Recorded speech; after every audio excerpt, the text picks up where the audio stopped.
Na segunda parte, então, dessa nossa Constituição, nós recebemos uma série de informações das nossas primeiras relações.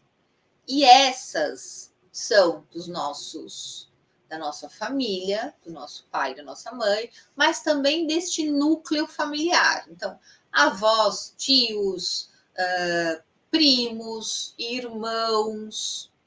Então, esse núcleo familiar, o que para o adolescente eu chamo de ecossistema também, esse ecossistema vai imputando nos primeiros anos da nossa existência uma série de informações, como, por exemplo, vamos usar exemplos práticos para ficar fácil de tangibilizar. Uma criança de 4 anos tem lá um irmãozinho de 2 anos. E aí, crianças e irmãos, eles brigam, normalmente, né? A criança sempre quer o brinquedo que o irmão tá com ele, né? Não basta cada um ter o seu próprio brinquedo. A criança sempre vai querer o brinquedo do outro. Tem uma explicação, mas isso não cabe a nós aqui nesse espaço. Agora, essa informação é irrelevante. Mas eles brigam, né? Normal. Esperado, inclusive, que se cada um é um mundo distinto, eles estão tentando também coabitarem e tentarem dividir essa mesma família. Esse é o desafio dos irmãos. Irmãos tão próximos, inclusive, aqui como esse do nosso exemplo. E como o sistema de comunicação da criança ele ainda é muito arcaico, porque eles são pequenos, 4 e 2 anos, a criança usa as ferramentas que ela tem, né? Não vai trocar ideia, a criança não troca ideia. A criança usa aquilo de arcabouço psíquico que ela tem disponível.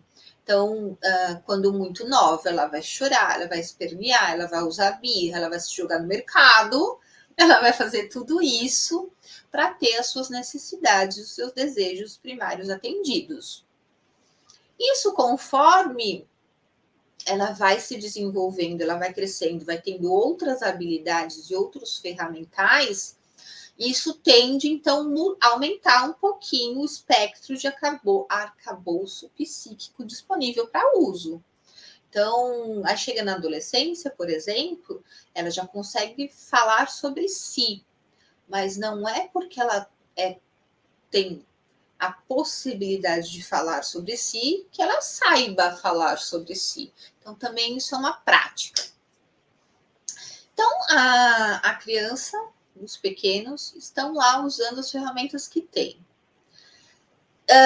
Como aquela família ou como aquele sistema vai receber aquela comunicação, vai ser determinante para esse futuro. Você já viu aquele meme que a criança chora e ela às vezes não é acolhida, ou alguém briga com essa criança e fala assim: engole o choro. Engole o choro. E aquilo que vem, estou dando um exemplo bem caricato, e é caricato proporcional, porque esse meme ele é importante para a gente sentir, inclusive, os efeitos do nosso tempo. O que vai acontecer? Vamos continuar com o exemplo. O que vai acontecer com essa criança que por anos seguidos vai escutar desse sistema, desse ecossistema familiar, continuamente essa frase: engole o choro? Ela vai se tornar um adulto, por exemplo, que vai ter autoconfiança para se comunicar e para conseguir expressar suas opiniões com tranquilidade? Ou inconscientemente ele vai sempre lembrar deste carimbo de engole o choro. Outro exemplo. Uma criança ou vamos falar de puberdade agora. Um púbere, uma criança que está lá com 12 anos, 13 anos, reclama que tá tendo muito bullying com ele na escola. Um exemplo aqui, né? Um exemplo usual, corriqueiro, que acontece frequentemente hoje em dia. Não só hoje em dia, né? Nossa geração também teve relatos desse tipo. Ele recebe estímulos desse ecossistema, desse sistema familiar, que é diferente do nosso primeiro exemplo. Ele não recebe informações tipo engole choro. Ele recebe informações e estímulos diferentes, tipo, filho, o que está acontecendo? Você não quer compartilhar conosco? Você quer que nós falamos com seu amiguinho, que eu fale com a mãe do amiguinho, que eu vá para a escola? Em que sentido, em qual momento você está se sentindo agredido com este bullying? O que para você é tão ofensivo? Você consegue nomear aquilo que é difícil? Então, há um estímulo e há um respeito, há um reconhecimento para aquilo que essa criança sente, para aquilo que lhe afeta.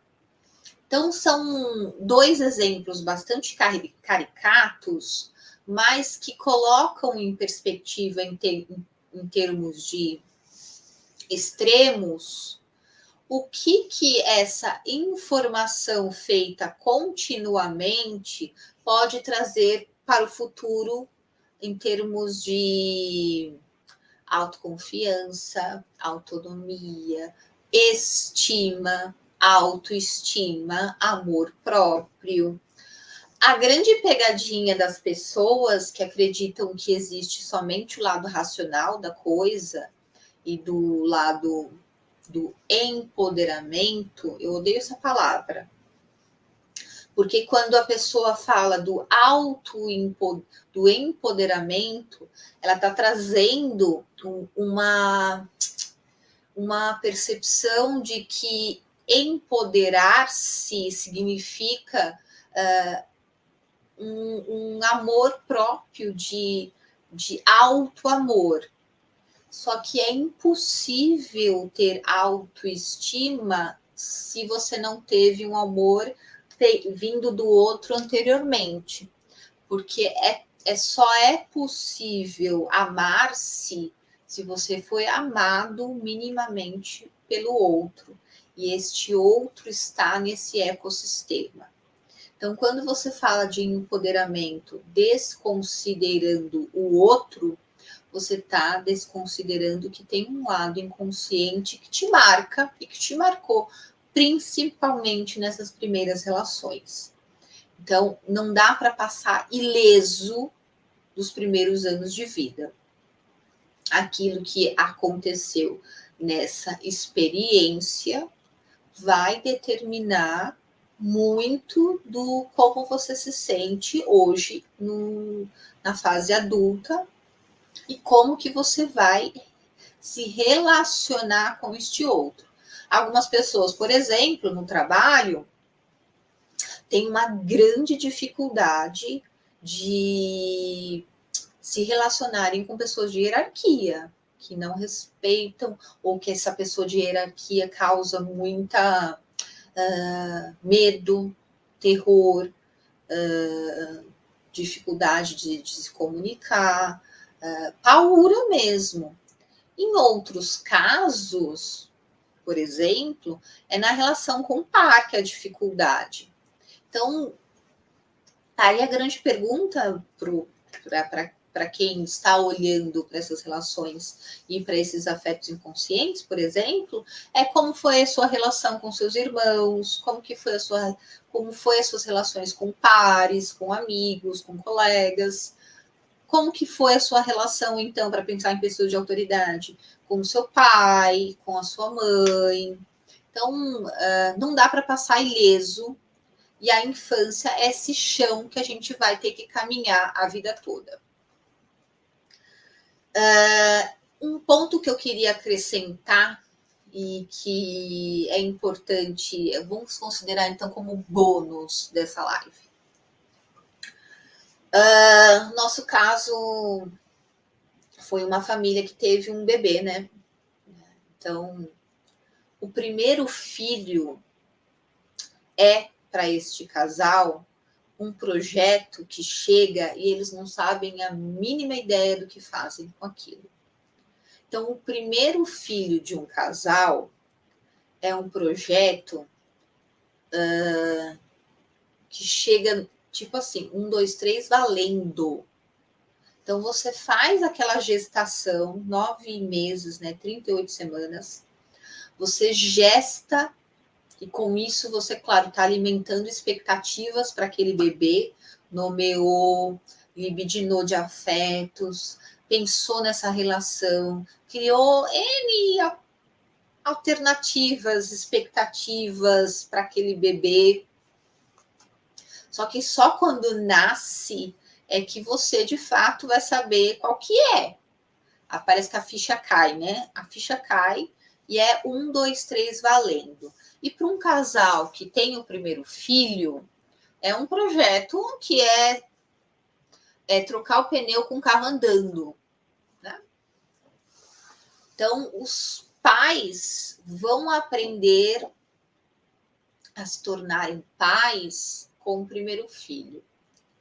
Isso significa que é tipo zero ambiente controlado, é tipo estágio, né? Porque você faz muita merda também nesse projeto. E com certeza vocês já ouviram falar, né? Com o segundo filho é mais fácil, porque o aprendizado é outro. Você já conheceu o projeto de ter um filho com o primeiro filho, e quando nasce o segundo, você sabe o andamento do projeto e você tem que aprender, diferente do primeiro, a ser filho para aquele filho segundo. Então, quando nasce o segundo filho, não é que você vai aprender a ser pai ou ser mãe. Você vai aprender a ser pai, mãe, para aquela criança que é totalmente diferente da primeira. Então, enquanto o primeiro filho é um projeto de estágio, enquanto pais, no segundo filho, você vai aprender as particularidades de ser um pai e uma mãe diferente, porque a experiência com um filho novo é totalmente outra. Então, ainda escuto frases que são muito significativas, né? Eu não sei como isso aconteceu. Eles receberam a mesma educação e são totalmente diferentes. São diferentes e serão diferentes porque o afeto que um recebe tem um significado para um e vai ter um significado para o outro. Então, não é porque a educação não é a mesma, os afetos não são os mesmos, e se fossem, chegariam no remetente de forma diferente. E como o inconsciente é essa estruturação em linguagem, os pais que tiveram o primeiro filho já não são os mesmos pais que tiveram o segundo. Nossa, se for distância de anos, então nem se fala. Então, os pais mudam, os filhos mudam a experiência toda, porque, mais uma vez, é uma experiência subjetiva.